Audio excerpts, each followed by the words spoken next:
Bonjour à tous, donc je me présente, je suis Marion Martinelli, psychologue dans le service de psychiatrie adulte du professeur Christophe Lançon au centre hospitalier universitaire de la Conception à Marseille. Merci d'être présent sur cette vidéo, je vous encourage à vous abonner à la chaîne YouTube de notre service qui s'intitule La psychiatrie au soleil. Comme je vous disais, c'est la chaîne YouTube de notre service où vous y trouverez à peu près l'ensemble de ce qu'on propose en termes de soins psychiatriques et psychologiques aux personnes qui sont suivies ici ou qui nous suivent sur Internet. C'est assez simple de trouver ces vidéos, elles sont classées par playlist, soit un classement par pathologie, donc dépression, schizophrénie, troubles bipolaires, troubles du comportement alimentaire et troubles de la personnalité. Soit elles sont classées elles peuvent être classées aussi par mode de prise en charge, donc les traitements médicamenteux et non médicamenteux, la sophrologie, la méditation et la psychothérapie évidemment. Soit elles sont également classées par auteur. Donc vous trouverez par exemple la playlist avec toutes les vidéos du professeur Lançon, mais également toutes les personnes qui participent au live, aux vidéos en direct tous les midis, du lundi au vendredi. Alors aujourd'hui, on va traiter d'un thème assez complexe et délicat, c'est l'angoisse de mort. Merci à tous pour vos messages. Bonjour à tous ceux qui arrivent au fur et à mesure. L'angoisse de mort. On peut comprendre que la perspective de mourir suscite des angoisses qui vont perturber notre vie quotidienne et nous empêcher d'avancer au quotidien. Alors, comment vivre plus sereinement avec la conscience que tout va s'arrêter un jour? Nous verrons au fil de cette vidéo, à travers les différents points qui seront abordés, que la peur de la mort n'est pas problématique en soi, c'est pas un problème en soi, ce sont plutôt les conséquences de cette peur qui créent et qui augmentent la souffrance dans la vie quotidienne pour nous et pour nos proches. Pour nous, pour le stress que ça génère et la manière dont on va organiser notre vie autour de cette peur pour l'éviter, et chez les autres pour la responsabilité qu'on peut leur faire porter sans le vouloir. Vous pouvez poser des questions au fur et à mesure de la vidéo, mais je pense que je vais prendre le temps d'y répondre seulement à la fin, parce qu'il y a beaucoup de choses à dire sur l'angoisse de mort, mais je prendrai 5 ou 10 minutes à la fin en fonction du nombre de questions qu'il y a, en espérant pouvoir y répondre. Alors, le plan de la vidéo. On va commencer par l'introduction, celle que je suis en train de faire avec vous là en ce moment. Ensuite, on va différencier la peur de mourir de la peur de la mort, qui sont deux concepts très différents.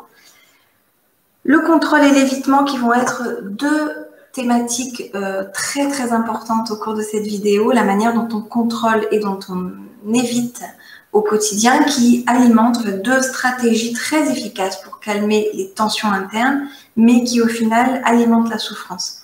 Le contrôle et l'évitement alimentent la souffrance pour l'angoisse de mort, mais pour à peu près tous les autres troubles ou difficultés psychologiques qu'on peut rencontrer. Donc, c'est important qu'on prenne le temps, là, aujourd'hui, de bien les différencier. Donc, ça sera le troisième point. Ensuite, on a les signes cliniques, les comportements compensatoires, qui sont du contrôle et de l'évitement. C'est pour ça que je dis on va en parler à plusieurs reprises au cours de cette vidéo. Si j'ai un peu de temps, on fera les facteurs de risque, précipitants, prédisposants, déclenchants, etc. Mais ça dépendra à la fin. C'est pas forcément le plus important de la vidéo, mais c'est intéressant aussi. Et on finira par la thérapie au niveau comportemental, au niveau émotionnel et au niveau cognitif. Comment est-ce qu'on travaille ça en psychothérapie? Alors, je continue sur l'introduction.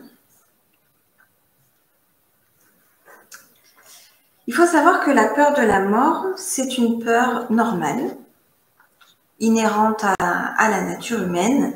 C'est un sentiment qui va se développer assez tôt chez l'enfant En général, on dit aux alentours de 7 ans parce que c'est l'âge de raison et c'est l'âge auquel l'enfant est capable de comprendre la notion de finitude de la vie. Donc, c'est plutôt vers l'âge de 7 ans qu'on en prend conscience. Ça, c'est dans le développement normal. Cette prise de conscience est un passage nécessaire pour quitter le monde de l'enfance petit à petit. Et finalement, on apprend que face à la finitude de la vie, en fait, nous sommes tous égaux, nous ne savons ni quand, ni comment nous allons mourir. Et c'est justement cette incertitude-là qui peut rendre la perspective de la mort si angoissante. Mais comment se crée cette peur pathologique cette fois-ci? Donc, vraiment sortir du fonctionnement normal d'en avoir peur, mais que ça devienne très envahissant, voire même handicapant au quotidien. Alors, la plupart du temps, c'est plutôt réactionnel à quelque chose. La plupart du temps, ce qui se passe, c'est qu'à un certain moment de notre vie d'adolescent ou d'enfant ou d'adulte, cette question de la mort, elle va s'imposer à nous dans un contexte, dans un environnement bien précis, face à un événement bien précis. En général, il s'agit d'un événement vécu de manière assez violente qui est la perte de quelqu'un. Par maladie, par vieillesse, par accident. Et en fait, cette perte-là, elle va nous exposer à notre propre vulnérabilité et nous rappeler que nous sommes des êtres mortels. Une angoisse qui est donc au départ totalement réactionnelle, mais si elle se maintient dans la vie, si elle commence à envahir différents domaines de la vie, on dit qu'elle devient chronique. Si vous avez l'impression que vous ne correspondez pas du tout à ce schéma-là, que vous n'avez rien vécu de particulièrement violent, qui justifie une telle angoisse, peut-être qu'on peut partir du principe, du postulat que ça fait partie de votre personnalité, de la construction de votre personnalité, et que vous avez plutôt toujours fonctionné comme ça depuis l'enfance. Si vous vous retrouvez dans ce deuxième cas de figure, je vous conseillerais d'aller visionner la vidéo sur le schéma de personnalité de vulnérabilité, aussi appelée peur du danger. Vous la trouverez assez facilement sur la chaîne YouTube du service. Donc sur la chaîne de la psychiatrie au soleil. Alors pourquoi cette vidéo? Est-ce que je vous ai tout dit par rapport à ça? Ok. Pourquoi cette vidéo? Parce que, donc il faut savoir que l'angoisse de mort, même si elle n'est pas forcément reconnue comme un trouble psychiatrique à part entière, elle peut clairement empêcher le bon déroulement de la thérapie. Soit parce que ça va... Enfin, moi, j'en ai fait les frais à plusieurs reprises avec plusieurs patients dans le passé et encore au jour d'aujourd'hui. Ça peut vraiment... C'est une problématique qui peut vraiment impacter le bon déroulement de la thérapie, voire même le bloquer complètement. J'ai l'exemple d'une patiente que je suivais il y a quelques années qui souffrait d'anorexie, qui faisait énormément de sport pour compenser la nourriture ingurgitée. Et en fait, ce temps de sport prenait toute la matinée. Et donc, elle avait beaucoup de projets, elle voulait reprendre le travail, elle voulait avoir des loisirs autres, enfin bon, avoir une vie normale, alors qu'elle était vraiment très handicapée par ce temps de sport. Et jamais je n'ai réussi à lui faire diminuer ce temps de sport de ne serait-ce 2 minutes sur l'heure quotidienne. Donc, du coup, ça a empêché tout le reste derrière. Et ça, c'était très compliqué parce qu'en fait, le fait vous l'avez compris, de diminuer le temps de sport, pour elle, ça générait des angoisses de mort terribles. Alors, il y a d'autres personnes pour qui... Bon, là, je vous donne un exemple pour une patiente où ça a impacté toute sa vie professionnelle, sa vie familiale, elle pouvait difficilement partir en vacances, etc. Mais c'est possible que ces angoisses de mort ne concernent qu'un seul pan de la vie. Par exemple, je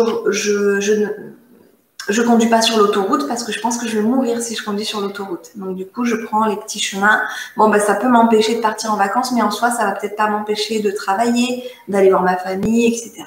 Donc, on peut tempérer aussi par rapport à ça.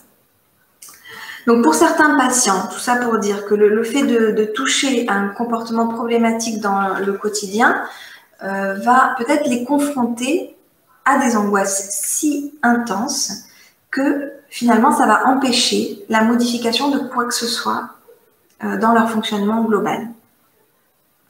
Et donc, cette patiente dont je vous parle est loin d'être la seule de mes patientes avec laquelle je me suis vraiment sentie dans l'impasse.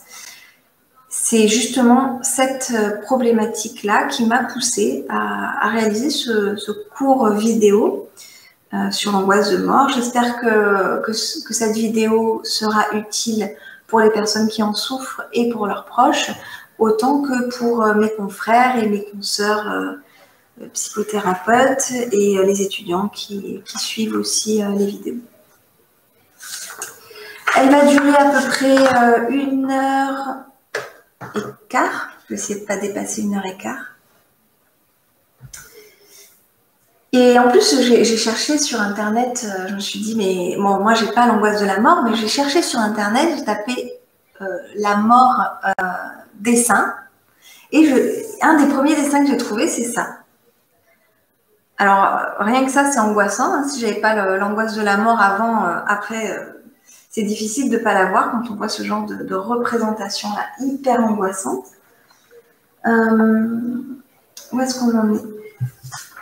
Alors, comme je vous le disais tout à l'heure, dans le plan de la vidéo, on va commencer par différencier la peur de mourir et la peur de la mort. Parce que ce sont deux concepts différents, distincts, qui n'ont pas les mêmes mécanismes psychologiques.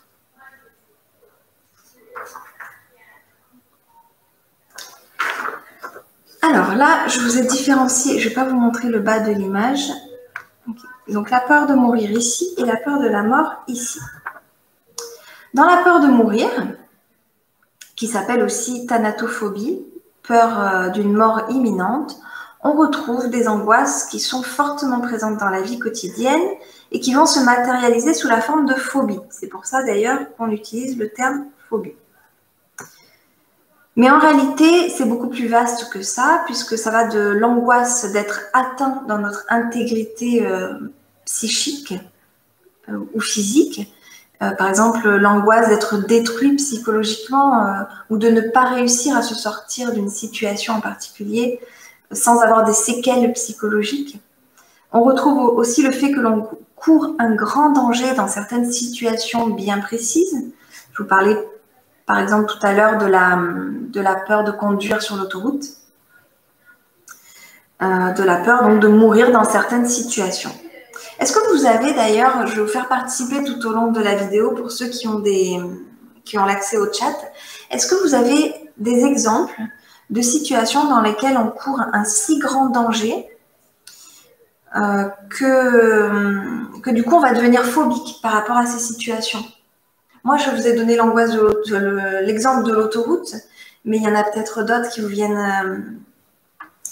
à l'esprit, des situations dans lesquelles on court un si grand danger de mort que du coup on va pas le faire. Alors l'avion, évidemment, ça là, je m'y attendais. Vous l'avez dit, oui, 3 fois, avion, avion, avion. Évidemment, il y a énormément de gens qui ne prennent pas l'avion parce qu'ils ont peur de mourir à l'intérieur.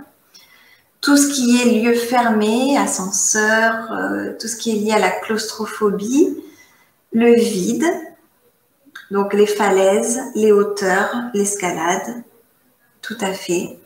On se dit que si on le fait, on pourrait en mourir.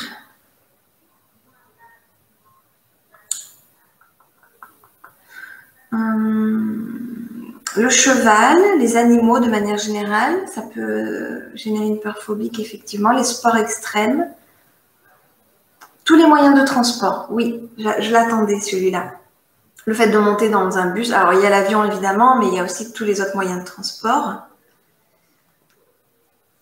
Le vaccin, les vaccins, de manière générale, il y a quelqu'un qui a dit les hôpitaux, aller à l'hôpital, il y a le fait de consulter un médecin, se faire vacciner, passer des examens médicaux, tout ça peut être aussi dans le thème de la peur de mourir.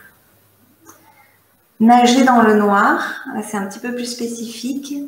Bon, bah évidemment, il y a la peur de l'épidémie actuelle, évidemment. Le fait de ne pas sortir de chez soi, de devenir phobique vis-à-vis de développer des phobies sociales, en fait, ce qu'on appelle communément les phobies sociales, avoir peur des autres, les opérations chirurgicales, les examens médicaux. Moi, j'ai noté aussi autre chose, c'est les gens qui ont peur de manger certains aliments ou qui ont peur de manger tout court. Par peur d'être intoxiqués ou ça peut être aussi pour les autres. Avoir peur, moi j'avais une patiente qui avait peur de donner à manger à ses petits-enfants parce qu'elle avait peur de les intoxiquer. Donc là aussi, ça fait partie de la peur de mourir et c'est aussi de la phobie. Mais ça peut être également donner des médicaments à quelqu'un par peur de se tromper de dosage et de le tuer. Donc, tout ça, ça fait partie. Merci pour vos réponses qui sont très, très riches. Donc, vous avez compris, là, on est dans la peur de mourir, qui est un comportement qui peut générer des comportements plutôt phobiques. Ces angoisses, elles atteignent significativement notre sentiment de bonheur, notre qualité de vie, notre adaptation psychosociale, avec des comportements qu'on va qualifier d'évitement, mais ça peut être aussi des comportements de contrôle. Par exemple, je vais contrôler scrupuleusement les aliments que je mange ou les traitements que je donne à mes enfants si j'ai cette peur-là. Ou contrôler en allant dehors ou en prenant les transports toujours avec une personne qui va être appelée objet contraphobique pour contrer la phobie. Donc en fait, ça va quand même impacter énormément notre fonctionnement quotidien. Qu'est-ce que je voulais vous dire d'autre là-dessus? Ça peut être ressenti comme un handicap, un vrai handicap intense dans notre vie quotidienne. Finalement, on a peur de mourir, mais la peur de mourir devient tellement handicapante qu'on finit par faire le constat qu'on passe à côté de notre vie. Et on dit que ce type d'angoisse, qui s'appelle l'angoisse de mourir, est aussi une angoisse de vivre finalement. Parce qu'en fait, tout ce qu'on va vivre au quotidien peut devenir anxiogène. Donc ça va être une angoisse de vivre autant qu'une angoisse de mort. De mourir. Pour la peur de la mort, ici, aussi appelée angoisse existentielle ou crise existentielle, vous pouvez la trouver dans différents termes,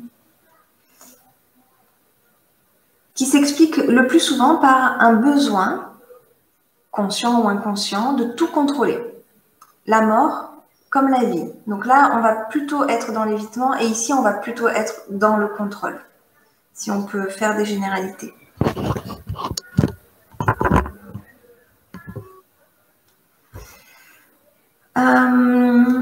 Sachant que contrôler, alors là l'idée, c'est vraiment d'être, par exemple, dans le contrôle de j'ai peur de vieillir. On verra tout à l'heure la quantité de... Ah oui, ici, je vous donne les réponses en bas. Alors, où j'en suis là? Je suis perdue dans mes phrases. Oui, donc, ici, on va être plutôt dans la peur de vieillir. Donc, on va être plutôt dans... Quelqu'un qui est dans la peur de vieillir va être dans le contrôle de son image, peut-être la chirurgie esthétique, etc. Donc là, il y a vraiment un fort taux de comportement contrôlant sur nous-mêmes et un peu peut-être aussi sur les autres, si vous vous retrouvez dans ce schéma-là. Évidemment, c'est un besoin qui ne sera jamais comblé, puisqu'il n'est pas possible de tout contrôler. Il n'est pas possible de contrôler les choses, de ne pas mourir. En tout cas, au jour d'aujourd'hui, ce n'est pas encore possible. Et d'ailleurs, dans la peur de la mort, la personne souffre, comment dire, à force de tout contrôler, même si ce sont des stratégies qui sont très efficaces pour nous empêcher de souffrir, pour nous empêcher de penser à la mort, la personne ne souffre pas forcément d'un déficit de bonheur, parce que si elle contrôle bien les choses, elle peut cliver. Moi, j'avais une patiente, par exemple, qui était dans ce registre-là, et son mari avait hérité d'une maison de famille qui était en face d'un cimetière. Et donc, naturellement, elle a demandé à son mari de vendre la maison. Et il n'était hors de question qu'elle puisse vivre dans cette maison qui était devant un cimetière. À partir du moment où la maison est vendue, le problème est réglé. Là, c'est plutôt un comportement de contrôle, même s'il y a aussi l'évitement d'aller dans la maison, parce qu'elle n'y allait jamais. Donc, on retrouve évitement et contrôle des deux côtés. mais de manière plus importante le contrôle ici et l'évitement ici. Il peut arriver que dans ce registre-là, de la peur de la mort, on retrouve également une peur chronique et très ancrée que quelque chose d'extérieur à nous va décider à notre place du moment où on va quitter ce monde. Parce que ici aussi, il s'agit en fait de la peur de ne pas choisir, de ne pas avoir le contrôle, de ne pas avoir pu choisir le moment de sa mort. Donc, contrôle. Cette peur, c'est donc une manière de compenser souvent un déficit de maîtrise de soi qui sera compensé par l'illusion du contrôle. On parle de ça, l'illusion du contrôle, parce comme c'est efficace, ça fait baisser le niveau de tension, donc on a l'illusion que ça marche, d'où le terme illusion du contrôle. On retrouve dans cette catégorie également les personnes superstitieuses. Donc si je parle de la mort, ça risque d'entraîner la mort de quelqu'un ou de réduire son espérance de vie. Sous-entendu, je peux contrôler la mort en évitant de parler d'elle, alors qu'en fait, on ne contrôle que sa propre peur, finalement. Dans ces cas-là, on ne contrôle pas la mort, et c'est pour ça que je parle de l'illusion du contrôle. Par déficit de maîtrise de soi, toujours ici, par déficit de maîtrise de soi, un fonctionnement qu'on retrouve aussi souvent, c'est quelque chose du genre je ne parviens pas à me discipliner pour avoir une bonne hygiène de vie, pour faire ce qu'il faut pour être en bonne santé. Donc plutôt que de changer mon mode de vie, plutôt que de me prendre en main, de changer mon mode de vie pour qu'il soit plus sain, ben, je vais orienter mon attention sur tout ce qui va pouvoir m'éviter de penser à la mort. Donc on est aussi un peu dans l'évitement, mais c'est également du contrôle. Autrement dit, à défaut de pouvoir me discipliner pour avoir une bonne hygiène de vie, ce qui demande quand même une certaine maîtrise de soi et une certaine discipline, je préfère contrôler mes propos, contrôler mes actes et ceux des autres. Et on retrouve ici toujours l'illusion du contrôle qui est sans doute à un certain moment moins coûteux que la maîtrise de soi et la discipline. Donc, j'espère que c'est clair pour vous.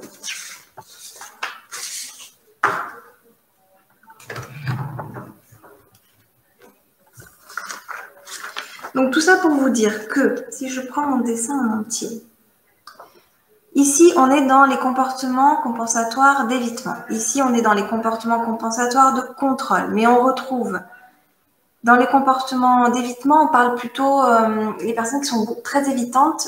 En général, ça peut mener à la dépression. Les personnes qui sont plutôt contrôlantes vont plutôt développer des troubles anxieux.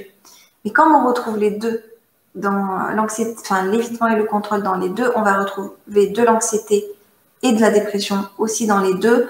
Donc un très fort taux chez ces personnes-là de troubles anxio-dépressifs. Ça, c'est le point important que je voulais aborder. Comment le contrôle et l'évitement déclenchent des troubles anxio-dépressifs. Alors, les sources de l'angoisse. On parle souvent, là, on parle beaucoup de l'angoisse de mort, mais c'est un concept qui peut être assez abstrait. Donc, on va essayer de clarifier tout ça. Quelles sont, selon vous, les composantes de la peur? En fait, pour être un peu plus précise dans ma question, de quoi avons-nous peur exactement au sujet de notre propre mort? Je vous en ai exposé quelques-uns tout à l'heure. Je vous ai dit, par exemple, la peur de vieillir, de devenir vieux, ridé, qui peut nous pousser au comportement compensatoire, d'être hyper rigide et contrôlant sur la quantité de crème consommée, ou alors faire de la chirurgie esthétique, qui est aussi du contrôle. Mais qu'est-ce qu'il peut y avoir comme autre peur que... Merci pour vos réponses. Alors, je vais vous lire la peur de souffrir. Alors, la peur de mourir dans la souffrance, ça, c'est effectivement une composante un peu plus précise de la peur. La peur de mourir tout seul, ça, c'est terrible. La peur de mourir dans la dépendance, d'être diminuer, de perdre ses facultés physiques et mentales. La peur, alors vous avez dit de la séparation de nos proches, de nos enfants. Oui, la peur d'être séparés, de les laisser seuls et dans la souffrance. La peur de disparaître, de ne pas laisser de traces de son passage sur la Terre, de ne plus être rien pour personne. La peur de ne plus être aimé, de ne plus être désirable, ça c'est plutôt la peur de vieillir, ça rejoint un peu la peur de vieillir.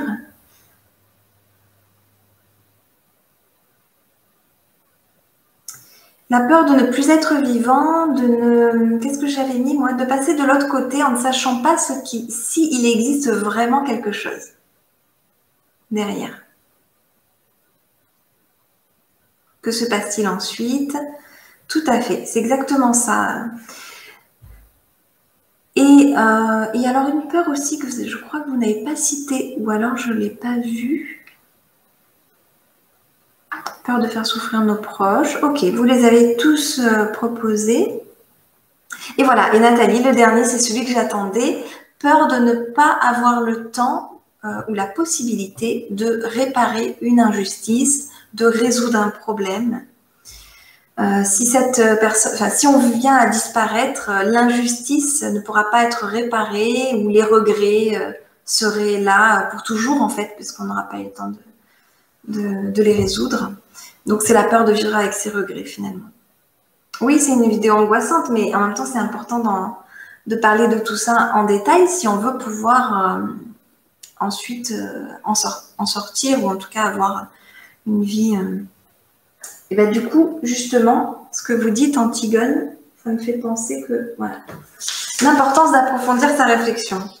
Alors, c'est vraiment important d'approfondir la réflexion, même si c'est angoissant, je le comprends parfaitement. C'est vraiment important pour plusieurs raisons.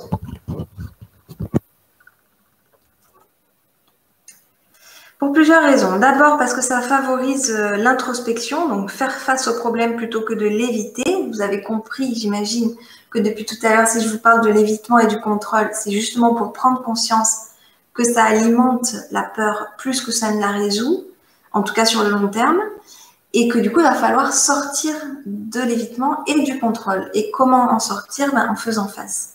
Donc, faire face à la problématique plutôt que de l'éviter. Le deuxième point, c'est développer le lien de confiance avec la personne avec qui on en parle, que ça soit un thérapeute. Moi, évidemment, ce point-là, ça me concerne en tant que thérapeute, parce que mon but, c'est de développer un lien de confiance absolu avec la personne que je vais prendre en charge, en m'intéressant de manière très précise aux tenants et aux aboutissants de ces angoisses, pour pouvoir ensuite savoir où je suis avec le patient. Et donc, une fois que je sais où je suis, je sais dans quelle direction il faut aller. Mais si au départ, je ne sais pas où je suis, je dis souvent comme ça, mais si je suis perdue dans la forêt, si je ne sais pas où je suis, comment je peux savoir quelle orientation je dois prendre pour en sortir? Donc voilà, c'est très très important cette partie-là. Donc pour les thérapeutes, futurs thérapeutes, il ne faut pas hésiter à développer cette problématique de manière approfondie. Et le dernier point, c'est parce que ça génère une décharge émotionnelle qui, en fait, à eux trois, ces 3 points sont très thérapeutiques. C'est-à-dire que là, on n'a même pas commencé la thérapie. On en est qu'aux prémices, mais ça a déjà des effets thérapeutiques.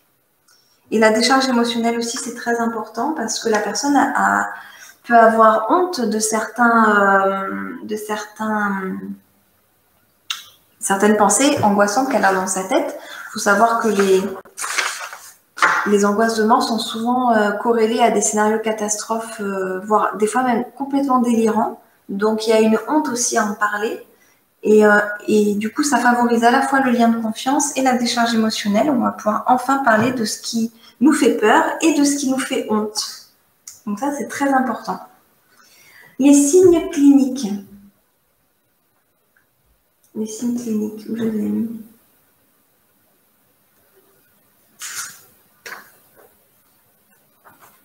Ok.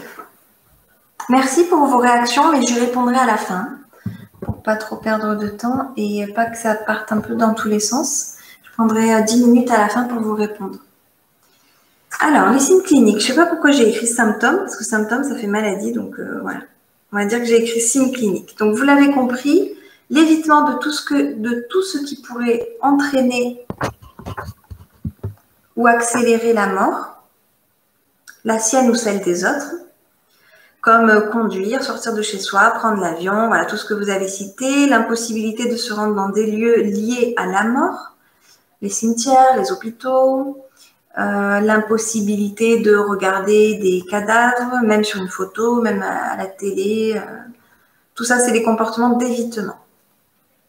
On a également le contrôle strict de tout ce qui peut nous préserver d'une mort anticipée, une alimentation rigoureuse, un sport excessif, développer des TOC aussi. Les TOC sont des comportements de contrôle. Par exemple, si pour éviter la peur de mes parents, je vais fermer 8 fois le robinet. Bon, ben là, on est clairement dans le TOC. Ça peut être délirant, du coup, parce qu'on peut comprendre qu'il n'y a pas de sens entre le robinet et le déclenchement de la mort de quelqu'un. Tout ce qui est TOC peut être là-dedans. Après, il y a des TOC qui sont beaucoup moins envahissants. Moi, je vous donne un exemple extrême pour que vous puissiez comprendre de quoi il s'agit, mais bien évidemment, il y a plein d'entre-deux, de formes beaucoup moins graves, mais qui sont des TOC quand même, font partie des TOC. Ensuite, on a les troubles du sommeil qui peuvent être un signe clinique. Les ruminations à l'endormissement, la peur de mourir dans son sommeil, ou la peur que nos proches meurent pendant qu'on est en train de dormir. Donc tout ça, ça va potentiellement générer des troubles du sommeil. Ensuite, on a les attaques de panique lors de l'évocation ou de la confrontation à une situation qui nous fait penser à la mort. On a également une anxiété permanente à l'idée de mourir un jour. Potentiellement, le développement d'une pathologie dépressive avec un repli sur soi, puisque je vous parlais tout à l'heure de la honte et de la phobie qui empêche de parler et d'avoir une vie sociale normale, entre guillemets.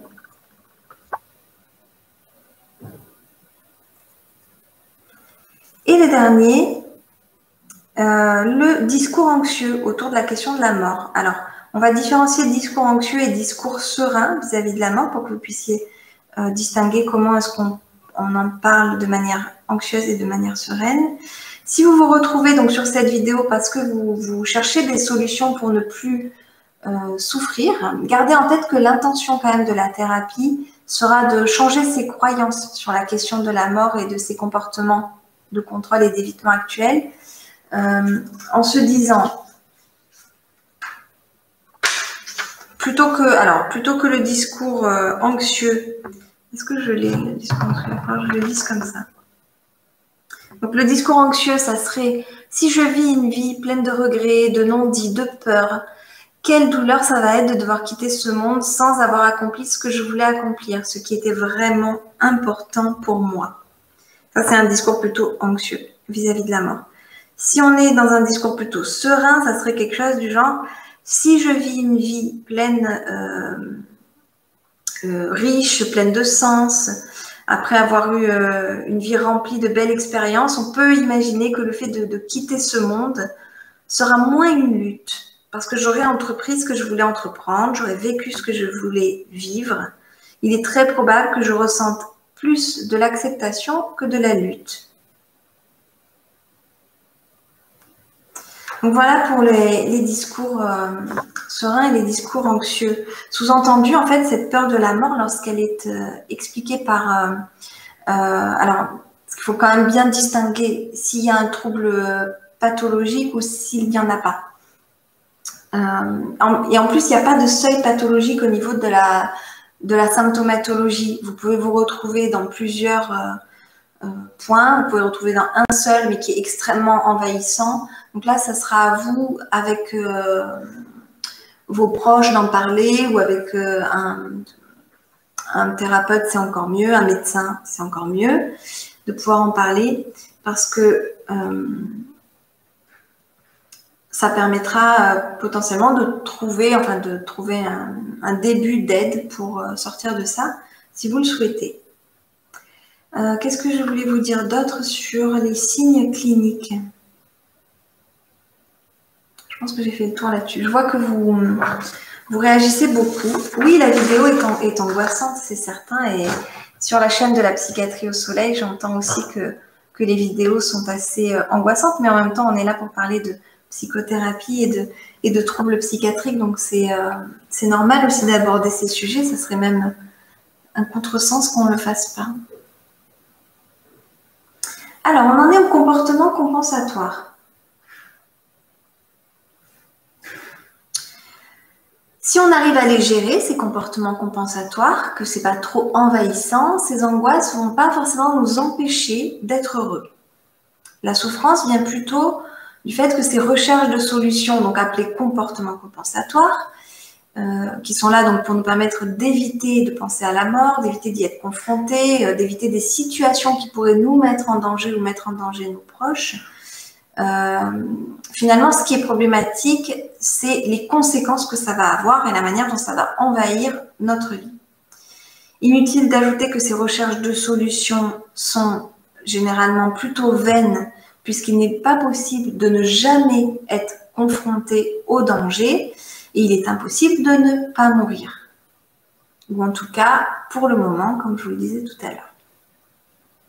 Donc, parmi les comportements compensatoires, pour l'évitement, là, j'ai pas fait de feuille, je crois, là-dessus.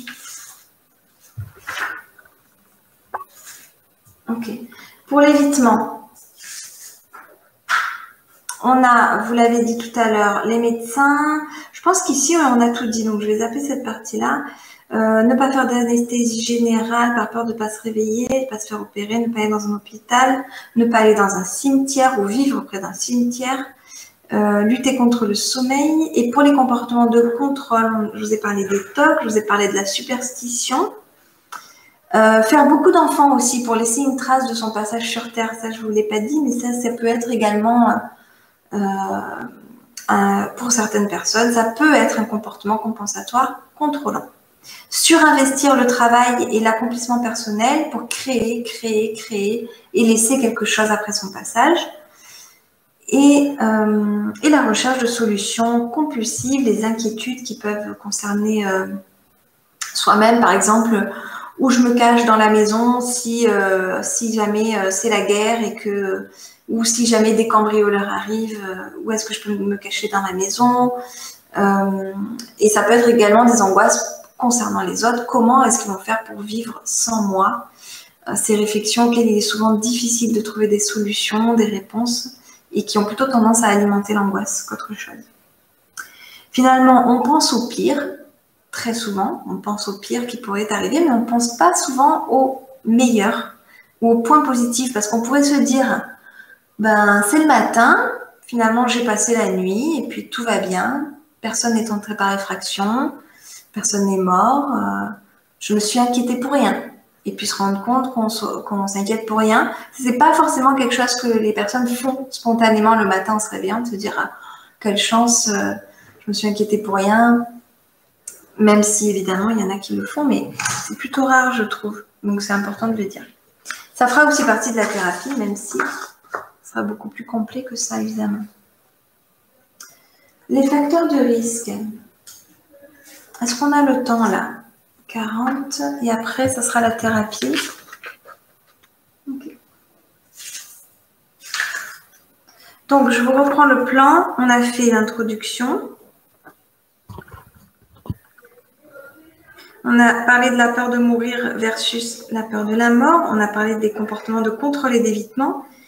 Les signes cliniques, les comportements compensatoires de contrôle et d'évitement. Là on va passer aux facteurs de risque et ensuite on fera la thérapie. Les facteurs de risque, sachant que tout ce qu'on fait là fait partie de la thérapie, évidemment, ce qu'on appelle la psychoéducation, la psychoéducation est un passage obligé dans les psychothérapies ou dans les groupes thérapeutiques, puisque ça permet de savoir où on se situe avant de savoir comment est-ce qu'on va orienter la thérapie. en fonction des problématiques de chacun. Et là, c'est très individualisé. Les facteurs de risque. On a, je vais le mettre comme ça, j'espère que vous verrez bien. On a en premier lieu les facteurs génétiques, la prédisposition à la sensibilité au stress, plus particulièrement aux troubles anxieux et potentiellement aussi aux troubles dépressifs. Par exemple, le tempérament anxieux qui existe, hein, il a été démontré même chez les tout petits enfants qui peuvent se distinguer des autres par justement une forte sensibilité au stress et un tempérament anxieux. On a également les facteurs prédisposants. La peur de la mort peut être transmise par la famille ou traumatique, d'ordre traumatique. On note le rôle donc des figures d'attachement qui sont les parents, donc soit par imitation, qui produit une ambiance anxieuse prédominante au sein de la famille et qui peut impacter le développement psychologique de l'enfant, mais également les expériences de vie précoces, donc le trauma. Ça peut être la maladie de quelqu'un, la mort de quelqu'un, etc. Dans notre société actuelle, la mort ne fait plus partie du quotidien comme ça a été le cas dans toute l'histoire de l'humanité. Les personnes âgées ou mourantes ne sont plus présentes au sein de la famille. On les place dans des institutions, on s'occupe un petit peu moins d'eux. En tout cas, les enfants, eux, ne les voient pas, ou très peu. Et ça aussi, c'est un point à prendre en considération dans ce qui est un peu épidémiologique. On représente la mort avec un costume terrifiant. Comme je vous disais tout à l'heure en introduction, ce qui n'aide pas non plus à normaliser la mort, qui pourtant est la chose la plus naturelle du monde et qui nous concerne tous. On passe ensuite aux facteurs précipitants. Donc, dans une période de notre vie où on se sent fragilisé par des facteurs extérieurs, le travail, la famille, où on prend conscience de manière brutale. Là, même en ce moment, avec l'épidémie actuelle, on prend conscience de manière brutale de la finitude de notre propre vie. Hein. Donc, ça, ce sont les facteurs précipitants. Actuellement, on pourrait dire que si vous avez un tempérament anxieux et qu'en ce moment, ça ne va pas bien du tout, que vous êtes très angoissé de la mort, on pourrait dire que c'est le facteur précipitant des conditions sanitaires actuelles qui pourrait être une grosse partie d'explication d'un trouble anxieux qui se développe ou d'un trouble dépressif qui se développe en ce moment, par exemple. Ensuite, on a les facteurs de déclenchement, donc les angoisses mêlées à des idées noires qui surviennent dans les moments, par exemple, de solitude. Quand je rentre seule chez moi le soir, au moment où je passe à la porte, bam, il y a quelque chose qui se déclenche. Ou également face à certaines situations qui donnent un sentiment d'être inutile, le chômage, par exemple. Ou face à des personnes qui vont raviver chez nous un sentiment de mal-être qui est préexistant par rapport à tous les premiers points qu'on a vus ensemble. Et enfin, les facteurs de maintien. Les facteurs de maintien, c'est ce dont je vous parlais tout à l'heure quand je vous disais la catastrophisation. Je me fais mes propres scénarios catastrophes qui n'en finissent pas et qui se déroulent à l'infini comme ça et qui tous les jours reviennent. Ça, ce sont les facteurs de maintien, ce sont des facteurs plus psychologiques. Mais ça peut être également une autre distorsion cognitive qui s'intitule lecture dans l'avenir. Je sais que si je prends l'autoroute, je vais mourir dans un accident de voiture horrible, etc.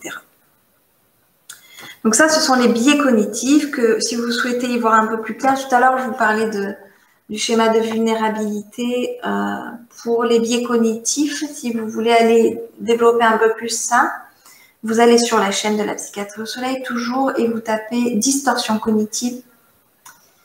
Vous les avez tous, je les présente, j'avais fait sur un live, donc vous les avez tous les uns après les autres. Où j'en suis?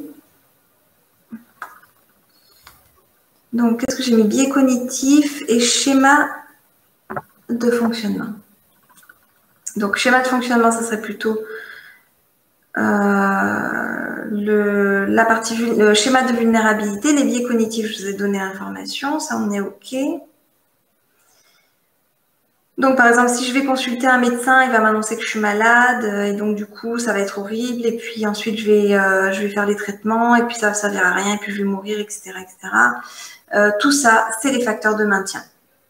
Avec la culpabilité également, la culpabilité peut être un facteur de maintien. La peur. Par exemple, si je me dis, si je ne mérite pas d'être heureux, si je suis heureux, ça veut dire qu'il va m'arriver quelque chose. Donc, presque on se sent coupable d'être heureux. Ça aussi, c'est un facteur de maintien. Enfin, voilà, vous en avez plein. Et les conduites d'évitement sont aussi des facteurs de maintien. Les conduites de contrôle sont des facteurs de maintien, etc. Ok, il nous reste un quart d'heure à peu près. On va passer à la thérapie et ensuite je ferai des questions-réponses si vous en avez. Alors, la thérapie, elle n'est préconisée que dans les cas où la personne souffre de tout ce dont on vient de parler. D'anxiété, de dépression, d'une faible qualité de vie. Voilà. C'est vraiment dans les moments où la personne est très angoissée et dépressive qu'elle va venir consulter. Si vous en avez peur, mais que vous arrivez à le gérer parce que ça n'impacte absolument pas votre qualité de vie, bon, ben, ok, il n'y a aucune raison d'aller consulter pour ça. Pour ceux qui consultent, il y a 3 traitements qui semblent être quand même les plus efficaces sur les angoisses de mort. Le traitement médicamenteux par anxiolytique ou antidépresseur, ce serait plutôt un traitement de fond, mais ça dépend du médecin psychiatre en fonction de votre état, léger, modéré ou sévère. Donc ça, c'est une chose. Dans ce qui est non médicamenteux, on a l'hypnose qui fonctionne très bien et la thérapie cognitive et comportementale. C'est ce qu'on va faire aujourd'hui dans cette vidéo. On va commencer par le comportement, ensuite on fera les émotions et ensuite on fera la pensée. Dans cet ordre-là et pas un autre. L'intention sera de travailler spécifiquement sur les comportements, c'est pour ça que je l'ai mis en premier, sur les comportements d'évitement et de contrôle qui vont diminuer notre liberté, notre qualité de vie, puis un travail sur les émotions en deuxième, en parlant des valeurs. Là, c'est spécifiquement la thérapie ACT, thérapie d'acceptation et d'engagement avec un point important sur les valeurs. Et pour finir, la restructuration cognitive des pensées.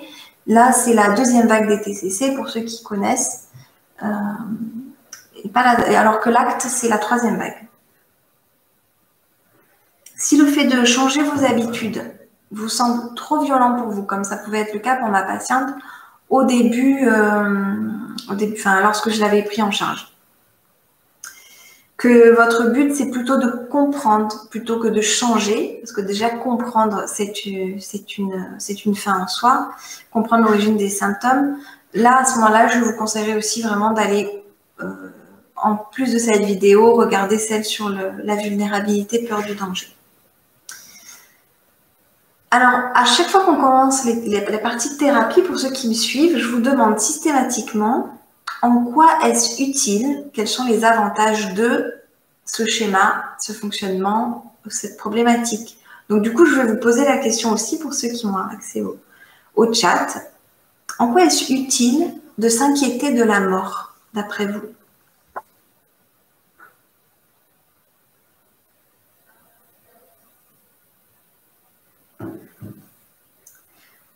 Et ensuite, on passera à la thérapie.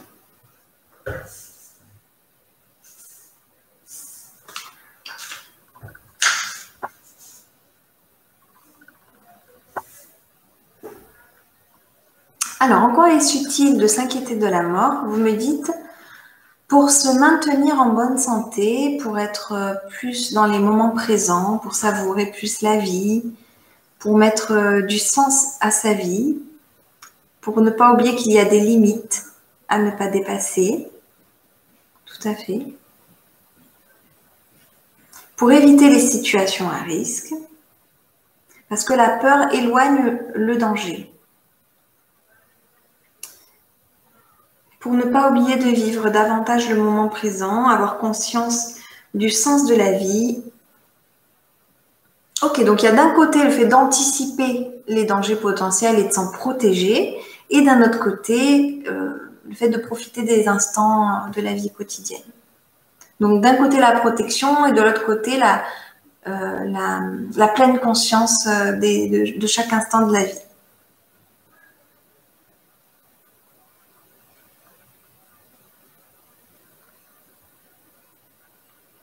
Très bien. Merci beaucoup pour vos réponses qui sont très claires. Tout à fait. Alors, on va commencer par le changement comportemental. Alors, pour ceux qui vont regarder la vidéo en différé, l'idée c'est de mettre pause dans la vidéo régulièrement pour prendre des notes et pour savoir comment vous vous situez personnellement vis-à-vis de cette problématique qui est l'angoisse de la mort. Mais pareil, pendant la thérapie, ce qui est intéressant, c'est de mettre pause pour pouvoir vous poser, prendre une feuille, un stylo, et au fur et à mesure que je vous propose des outils, éventuellement, si ça vous intéresse de les faire, d'y passer un certain temps et ensuite de débriefer de ça avec vos proches ou avec un thérapeute ou un médecin. On commence par le comportement. L'idée, ça serait d'exposer progressivement la personne qui souffre de ces angoisses. C'est exactement le même principe de ce qu'on va faire avec les TOC ou les phobies. On va exposer progressivement le patient aux situations qui déclenchent la peur. Mais quand je dis progressivement, ça veut dire pas un truc hyper violent qui va nous faire une attaque de panique. Donc, on va d'abord au préalable faire un travail de contrôle respiratoire et de relaxation. Vous pouvez, si vous le souhaitez, tester les différentes manières de contrôle, enfin les différentes techniques de contrôle respiratoire. J'ai fait une vidéo qui doit durer 10 minutes avec trois techniques de contrôle respiratoire. Vous avez juste à taper Marie Martinelli contrôle respiratoire. C'est une vidéo assez courte et vous choisissez laquelle des trois vous préférez. Et l'idée, c'est de le faire régulièrement, plusieurs fois par jour, peut-être 2-3 fois par jour, vous entraîner à ce que ça devienne un peu automatique dans votre vie quotidienne. Une fois que vous avez ça, donc on est vraiment sur le comportement, une fois que vous avez fait ça, ou choisi même sur des CD ou sur YouTube une technique de relaxation particulière, mais à faire au quotidien, l'idée, c'est de se confronter progressivement à des situations qui vont déclencher la peur. Donc, étape par étape. En général, ce qu'on fait, c'est qu'on va faire un tableau préalable avec le niveau de peur, d'intensité, d'anxiété. Donc, vous voyez, 10%, 20%. Alors là, je vous ai fait un truc, c'est un exemple. Hein. Donc, on commence très simplement. Ici, par exemple, je ne sais plus ce que j'ai mis. Consulter le docteur. Aller chez le docteur. Ça va générer un peu d'angoisse, mais ça va, c'est supportable. Donc, on va commencer par ça. On va essayer d'y aller et à 10% de mettre en place des techniques de relaxation, de contrôle respiratoire, etc. Mais vous pouvez prendre des choses encore plus simples que consulter un médecin. Ça peut être, par exemple, à 20%, écrire le mot « mort » sur un papier. Ou après, vous pouvez complexifier un peu mort de quelqu'un que vous aimez bien. Pour voir si ça génère de l'angoisse, vous contrôlez. C'est vraiment à votre rythme. Hein. L'idée, c'est vraiment pas de vous faire avoir une attaque de panique. Soyez très vigilants aussi sur la progression de la difficulté. Donc après, qu'est-ce que je vous ai mis en termes de difficulté? Entrer dans un hôpital, parler de ma propre mort à quelqu'un ou rédiger mon testament, parler de la mort de quelqu'un d'autre, regarder un reportage sur la mort, regarder la photo d'un cadavre, ou on peut commencer par un dessin de quelqu'un qui est mort avec du sang qui coule par exemple, et puis ensuite on passe à un dessin un peu plus visuellement un peu plus fin, et puis ensuite une photo, etc. Donc vous pouvez augmenter la difficulté. Donc voilà, vous avez compris le principe, l'idée c'est ça.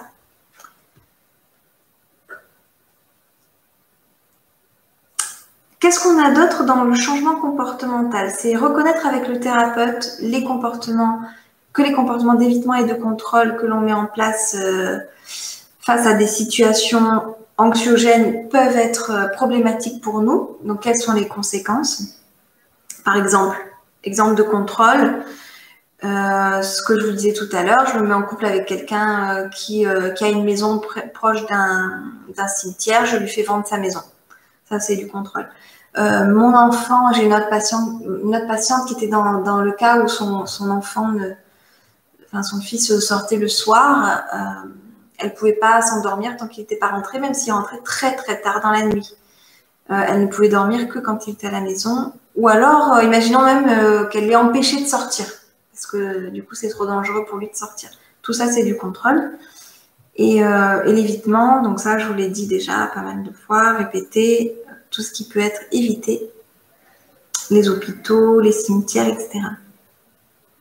On peut également, dans la partie comportementale, on peut également lister les personnes, les situations, les activités qui déclenchent la peur. Les organiser par ordre d'importance, sur une échelle de 0 à 100, comme on l'a fait tout à l'heure. Et le contrat thérapeutique qui va être passé avec le thérapeute va permettre d'établir des règles sur les tâches à domicile qui peuvent se baser sur cette liste aussi, en permettant aux patients de décider progressivement de s'exposer à des situations comme je vous l'ai montré tout à l'heure, mais ça peut être aussi à des activités ou à des personnes, en se fixant évidemment toujours des objectifs réalistes dans des délais raisonnables. Et là, on appelle ça le phénomène de désensibilisation. C'est-à-dire qu'on s'aperçoit que le début, lorsqu'on était à 5 ou 10%, ça va, c'est gérable. Donc, du coup, on s'aperçoit qu'on est capable de gérer la peur. Ça améliore un peu notre confiance en nous. On se dit que si à 5, on y arrive, à 10, on peut y arriver et on augmente progressivement. Et ça, vous pouvez le faire tout seul. Vous pouvez le faire aussi avec l'aide d'un thérapeute. Les émotions. Vous disiez, oui, tout à l'heure, connaître la valeur de la vie, Florence, oui. Bah, du coup, on va parler des valeurs dans la partie émotionnelle. Donc, il y a tout ce qui est psychologie positive et gratitude.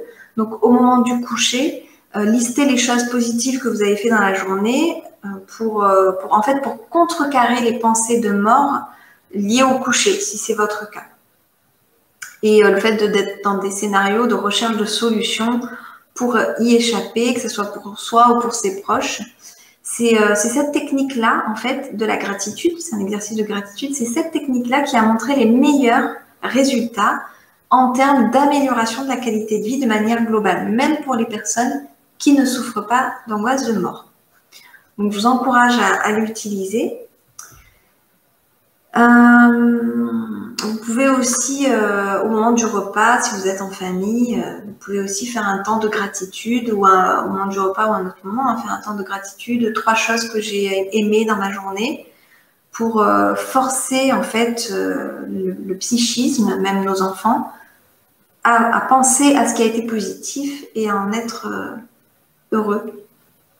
Et on va reprendre également dans la partie... Alors évidemment, vous disiez tout à l'heure se questionner sur les valeurs. Donc là, je vous encourage à aller voir, si vous souhaitez avancer sur cette partie-là, à aller voir la vidéo sur les valeurs. Donc vous tapez Marion Martinelli valeurs. C'est une vidéo qui dure à peu près 1 heure. Il y a 4 exercices, je crois, de recherche des valeurs. J'espère que ça pourra vous être utile pour orienter plus facilement votre vie vers vos valeurs. 3e point sur les émotions et les valeurs. Un livre qui est très, très intéressant. Alors, attendez, je vais plier ma feuille parce que je ne veux pas vous montrer les réponses. Parce que je vais vous faire travailler. C'est ce livre-là qui s'intitule « Les 5 regrets de la personne en fin de vie ». Des personnes en fin de vie. Donc, ce sont 5 regrets qui ont été... c'est un livre, en fait, qui a été écrit par une infirmière en soins palliatifs. Qui est interrogée. Elle s'appelle Bronnie Ware. Alors, vous ne le voyez pas écrit, mais je vais essayer de vous le mettre. Bronnie Ware. W-A-R-E. À votre avis, quels sont les 5 regrets qui ont pu être... Les regrets qui ont pu... Enfin, peut-être pas les 5 parce que c'est difficile de trouver les 5, mais les regrets les plus présents chez les personnes en fin de vie. Et pourquoi je vous fais travailler là-dessus ? Parce qu'on peut se baser là-dessus comme base de travail, en fait, pour les valeurs, pour savoir vers quoi je peux orienter mes valeurs, parce qu'on imagine que si ça, c'est un regret, si je me sens concernée par tel regret en fin de vie, c'est que potentiellement, ça veut dire qu'il y a du travail à faire pour orienter ma vie, pour que ça change. Ne pas avoir assez osé. Attendez, parce que moi, je ne les connais pas par cœur. Qu'est-ce que vous dites? Ne pas avoir assez osé. Ne pas avoir eu assez de temps pour résoudre des conflits. Ne pas avoir vécu la vie que j'aurais voulu avoir. Avoir vécu en fonction des autres. Ne pas avoir assez dit je t'aime. Ne pas avoir assez profité de la vie. Vivre par procuration. Ne pas avoir eu le temps de résoudre un conflit. De passer assez de temps avec ses proches. Ok. Bon, je pense que vous les avez quasiment tous dit. Alors on a, je vais vous les citer et les expliquer en même temps. Elle m'énerve cette caméra à jamais faire le point. Ok. Donc, ne pas s'être autorisé à vivre selon ses désirs. Donc, je regrette de ne pas avoir vécu la vie que je voulais, la vie que je voulais vraiment, et non celle que les autres attendaient de moi.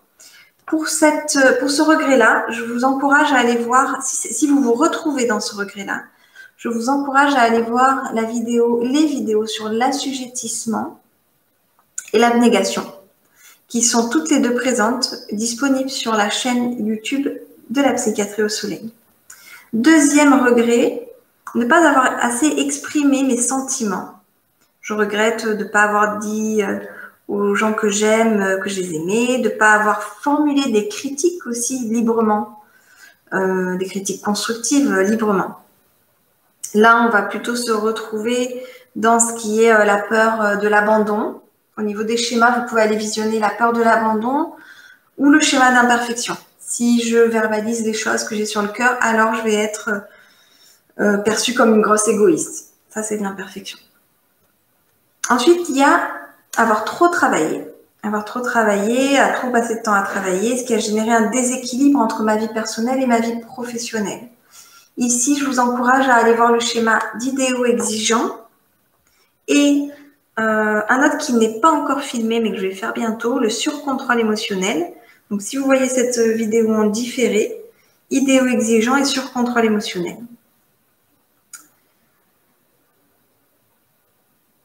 Le regret de s'être isolé des autres, de ne pas être resté en contact avec mes amis, de ne pas avoir assez investi de temps et d'énergie à entretenir ma vie sociale. Là, ça va être deux schémas qui ne sont pas encore filmés, mais qui devraient l'être dans les semaines à venir. L'isolement social et méfiance-abus. Donc ceux-là, ils n'existent pas encore, mais bientôt. Et les derniers, ne pas m'être accordé assez de temps. Donc on sait que la détente, on sait que la méditation, la relaxation, le sport sont très bénéfiques pour la santé psychique et physique. Mais ça demande une certaine discipline, donc schéma d'autodiscipline insuffisant. Pour ceux qui se sentent plutôt concernés par ce point-là. Voilà, j'espère que tout ça, ça vous aura été utile et que ça aura laissé des axes thérapeutiques pour vous, pour aller plus loin que juste cette vidéo. On finit par la restructuration des pensées. Là, ça va aller vite, donc toujours avec l'accord préalable de la personne, toujours en ayant mis en place un contrat thérapeutique au départ avec lui. Discuter des circonstances idéales de la mort peuvent être quelque chose de thérapeutique, puisqu'en fait, il s'agit de parler de la mort de manière positive. J'aimerais être enterrée de telle manière, j'aimerais qu'il se passe telle chose, je préférerais mourir de telle manière plutôt que telle autre, à tel endroit plutôt qu'à tel autre, etc., etc.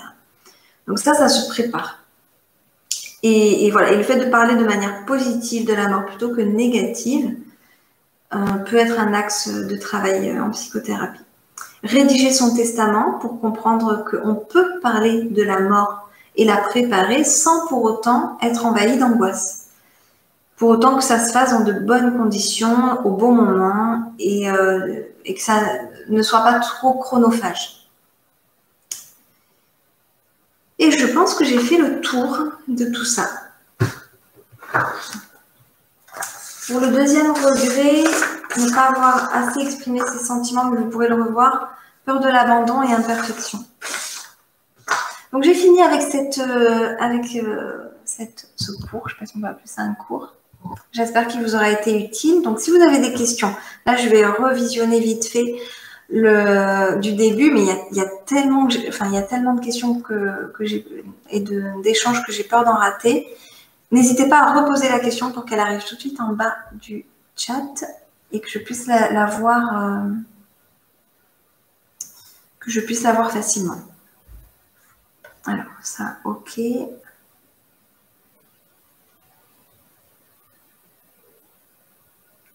Quand vous dites que l'angoisse de la mort n'est pas reconnue comme trouble, vous voulez dire le DSM ou la CIM? Oui, exactement. Ça, enfin, à ma connaissance, après, je suis pas médecin, mais à ma connaissance, elle n'est pas répertoriée dans la liste des pathologies psychiatriques.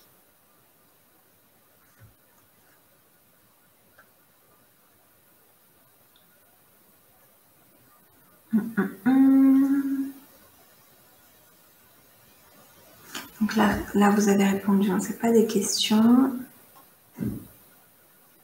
C'est très long, je suis désolée. À rajouter dans les signes cliniques l'insatisfaction chronique et la difficulté à vivre dans le présent. Tout à fait, Ezio, et ce sont des très bonnes idées de les rajouter. L'insatisfaction chronique et la difficulté à être dans l'instant présent. Peut-être on pourrait rajouter également les troubles de la concentration.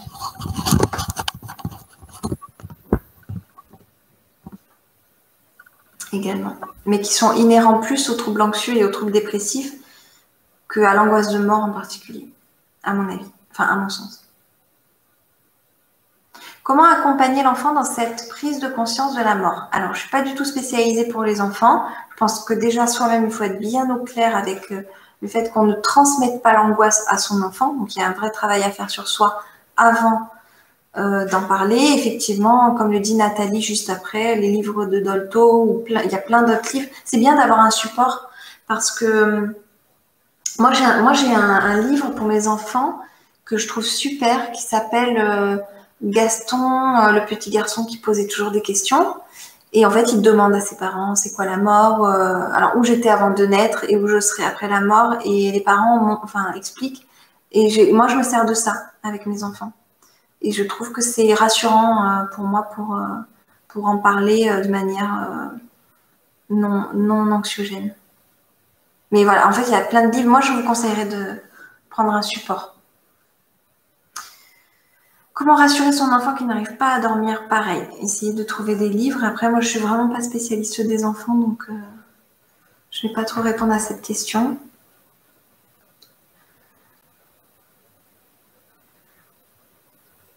En parler avec un thérapeute. Alors, excellente question, Jérémy, et merci de l'avoir posée. En parler avec un thérapeute ou avec un médecin ne présente-t-il pas un risque qu'ils nous prescrivent des anxiolytiques plus un accompagnement? Excellente question. Non, c'est absolument pas un risque et c'est justement ce genre de questions que tout le monde, enfin c'est justement ce genre de blocage que tout le monde a qui fait qu'on n'en parle pas et que ça ne se règle pas. Alors que vous êtes acteur de votre prise en charge, dites-vous qu'à la fin de la consultation, vous ne repartez qu'avec un papier et une ordonnance. Au pire, vous n'êtes même pas obligé d'aller chercher les traitements. Mais c'est vrai que ça se discute en thérapie. Vous pouvez tout à fait, en thérapie avec le médecin, vous pouvez tout à fait lui dire, écoutez, moi, je ne veux pas de traitement, ou je veux bien des traitements, mais que des plantes, ou je veux bien des traitements, mais que de l'homéopathie.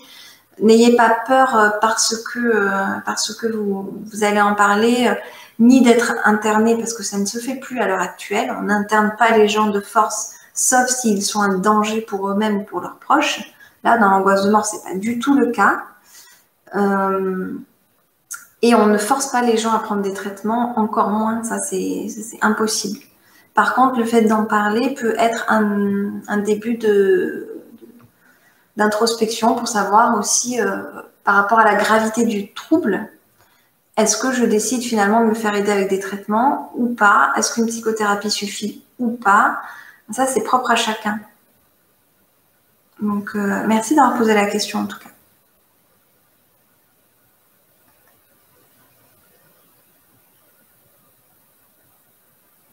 Est-ce que l'angoisse de mort peut se manifester par une fascination pour la mort? C'est une bonne question, Patricia, je ne sais pas. Est-ce que l'angoisse de mort peut se manifester par une fascination pour la mort? Parce que l'angoisse et la fascination, bon d'accord, l'amour et la haine, des fois c'est très proche, mais c'est quand même deux émotions très Angoisse et fascination. Oui, c'est possible, je ne sais pas. Peut-être. C'est une bonne question en tout cas. Quand on a une angoisse existentielle, pas forcément de situation déclenchante. Non, quand on a une dépression existentielle, il n'y a pas forcément de situation déclenchante. Effectivement. C'est comme le principe de la dépression, c'est là en fond, en toile de fond. C'est pour ça qu'en général, si on vous diagnostique plutôt en crise existentielle ou dépression existentielle, vu qu'il n'y a pas d'élément déclenchant, c'est difficile de pouvoir agir sur quelque chose.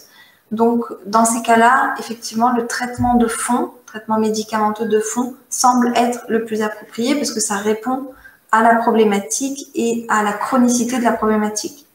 Mais comme je vous le disais tout à l'heure, après, c'est à vous d'en parler et surtout d'en parler de ce que vous voulez et de ce que vous voulez pas avec votre médecin. Il peut vous convaincre, il peut aussi voilà, il peut vous ramener à la raison en vous disant que le traitement c'est bien. Il peut aussi s'adapter à vous en vous disant bon ben on va essayer autre chose. Mais si vous n'en parlez pas, là par contre on peut rien faire. Ok, je vois qu'il n'y a pas d'autres questions. La MBSR peut-elle aider? Alors, la méditation basée sur la pleine conscience pour réduire le stress, est-ce que ça peut aider? Ben, je l'ai pas mis. Je pense que ça peut aider. Ou est-ce de l'évitement? Ça dépend comment c'est utilisé, la MBSR. Effectivement, il y a des gens qui l'utilisent. C'est intéressant que vous posiez la question, Camille. Il y a des gens qui utilisent la relaxation, le yoga, les trucs, la méditation, tout ça, mais de manière tellement importante que ça devient un comportement compensatoire, en fait. Comme ma patiente avec le sport, en fait. Ça devient un comportement qui est utilisé. Alors, en fait, la méditation qui peut être thérapeutique au départ, selon comment elle est utilisée, peut devenir un moyen d'éviter la souffrance plutôt que de la régler. Donc, en fait, la méditation, oui, ça peut aider, évidemment, pour laisser passer les angoisses à un faible niveau d'intensité et à voir aussi comment on l'utilise, parce qu'il y a l'intention aussi au départ. Peut-on lier la peur de la mort à l'angoisse de séparation? Oui, je pense que oui, mais là, je n'en dirai pas plus parce que faudrait que je bosse le sujet pour pouvoir...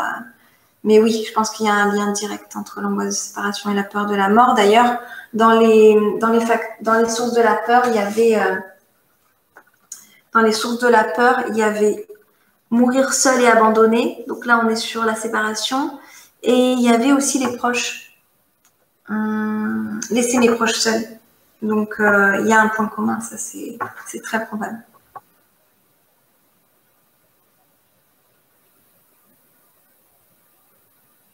Alors, Malika, la fascination pour la mort pourrait être une tentative pour l'apprivoiser et la contrôler. C'est possible, oui, c'est possible que ça soit un comportement de contrôle, effectivement, je suis d'accord avec vous.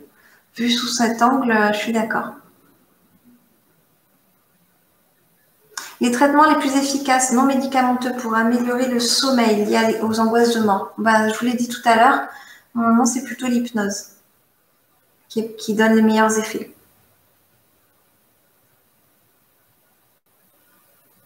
Merci pour vos messages. Merci pour votre participation. 1h15. Allez, j'en prends encore les 2 dernières. En fait, quand on est malade ou que l'on vient de perdre un proche et que l'on se sent à part, c'est à cause de la peur de la mort ou la peur des autres? Ça, je ne saurais pas répondre. Ça dépend vraiment de vous. L'angoisse de séparation fera-t-elle l'objet d'une vidéo? Je ne suis pas sûre. Angoisse de séparation. Je suis pas sûre. Parce que là, je la maîtrise pas trop, l'angoisse de séparation. Mais si vous voulez, je mettrai dans la liste des thèmes à aborder. Parce que angoisse de séparation, pourquoi pas?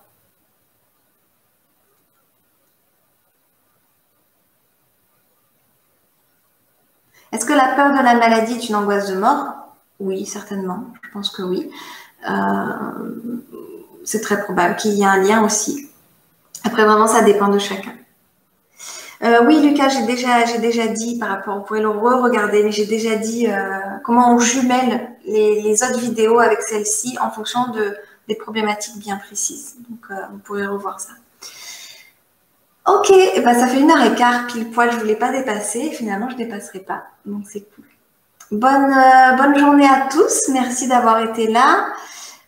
J'ai pas mon agenda sous les yeux, je l'ai oublié ce matin. Donc, du coup, je ne sais pas quel sera le sujet de la semaine prochaine. Question-réponse, non? Je ne sais plus.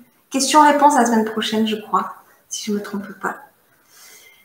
Merci d'avoir participé, c'est très enrichissant. Ça permet aussi d'orienter aussi vers d'autres sujets annexes qui enrichissent énormément la vidéo. Et je vous souhaite une bonne fin de journée, une bonne semaine.